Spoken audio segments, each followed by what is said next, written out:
شروع اللہ کا نام لے کر جو بڑا مہربان نہایت رحم والا ہے۔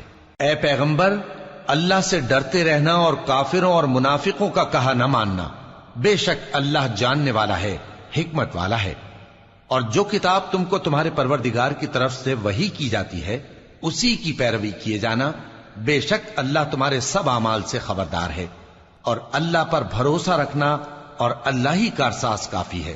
اللہ نے کسی آدمی کے پہلو میں دو دل نہیں بنائے، اور نہ تمہاری بیویوں کو جن کو تم ماں کہہ بیٹھتے ہو تمہاری ماں بنایا، اور نہ تمہارے لے پالکوں کو تمہارے بیٹے بنایا۔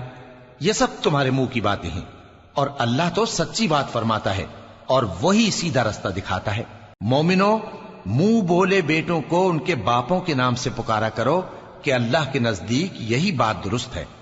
اگر تم کو ان کے باپوں کے نام معلوم نہ ہو تو دین میں وہ تمہارے بھائی اور دوست ہیں، اور جو بات غلطی سے ہو گئی ہو اس کا تم پر کچھ گناہ نہیں، لیکن جو قصد دلی سے کرو اس پر مواخذہ ہے، اور اللہ بخشنے والا ہے، مہربان ہے۔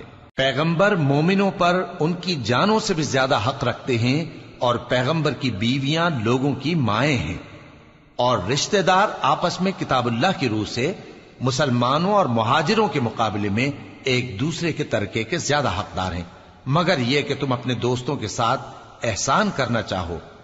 یہ حکم کتاب یعنی قرآن میں لکھ دیا گیا ہے۔